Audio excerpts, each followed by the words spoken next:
And this week, I also spoke with one of Indiana's newly elected members of Congress, Jefferson Shreve, who takes office in the new year. I spoke with him one-on-one this week about some of the big issues facing the next Congress, including immigration and some of this week's other top headlines in Washington. What are some of the biggest issues? I think we've got to focus on the fiscal, and this is something I messaged on a lot in the campaign. We've got a deficit of now $36 trillion. We can't follow this trend line and have the world's leading economy in the reserve currency. So we've got to tackle that one and turn that trend line around. And the stage is set. You know, we've got the House, the Senate, and the administration, and it's on us to begin to grow our way out of this hole that we are in. So that's the first priority. And there could be a lot of big changes coming when it comes to economic policy. Tariffs have been top of mind and something the president-elect has been talking about lately. But some economic experts fear the impact that might have. Last week, a columnist in The Hill said that some of the damage that could result from raising tariffs in terms of higher prices could be avoided if Congress took action to rein in presidential abuse of trade authority before the inauguration. There's been a bill proposed to do so, but it would take some Republican support as well. Is that something you'd be inclined to support? Trade's crucial to growing our economy, and we can't just cut our way out of it because the fat's marbled in the system. Turning this around, as I messaged on a moment ago, is incumbent upon growing our way out of it, and trade creates wealth. I mean, I know this from econ courses I took some years ago.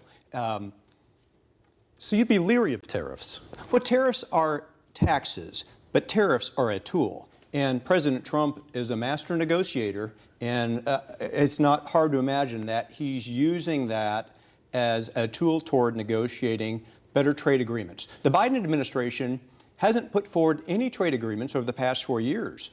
We need to trade. The citizens, the businesses, the ag producers in the 6th District need to trade. What role do you see Congress playing in that conversation?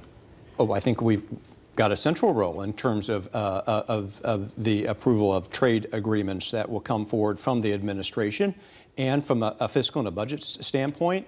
The Tax Cuts and Jobs Acts are going to come up before this next Congress.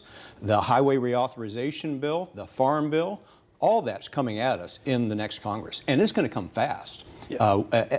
I came back from 2 weeks of orientation, and the message from leadership, from the Speaker, from Steve Scalise, was buckle in, because this first 100 days of the next Congress is going to come fast and furious. Sure. When it comes to presidential powers more broadly, this past weekend we got the news of President Biden pardoning his own son, Hunter Biden. 4 years ago, President Trump pardoned his daughter's father-in-law, and then just last week named him the ambassador to France. Regardless of party politics, does the Congress need to do more to rein in some of the powers of the presidency? The rules by which the presidents have worked with their pardon authority is something that the rest of us don't live by, and so I'm disappointed that President Biden did that after saying he wasn't going to pardon his son. So that's a retrade on the deal in the 11th hour. So I'm disappointed by that.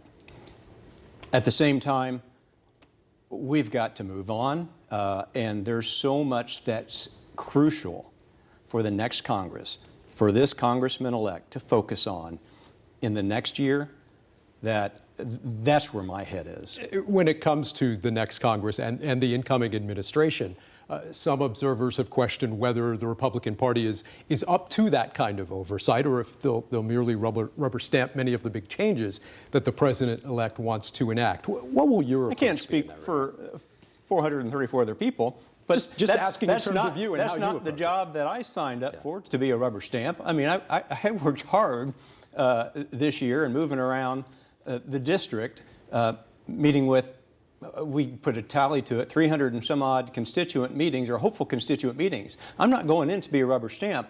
I'm going in to represent and to advance the interests of my district. Immigration is going to be a big topic as well in the months ahead. The president-elect is promising mass deportations, but we've already seen some industry leaders in the ag sector inquire about some potential waivers to any new policy that might allow them to keep their migrant workers in place. Agriculture is such a big part of our state. Where do you stand on that? Yeah, we need pathways to lawful immigration, and we need a legal workforce. We need this human capital, and so mass deportations, willy-nilly, aren't going to help us.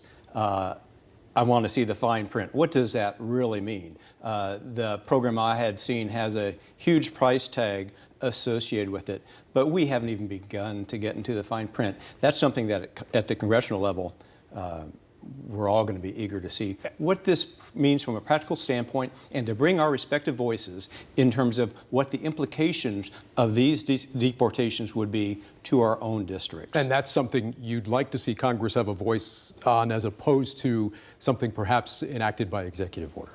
Congress will have a voice on this.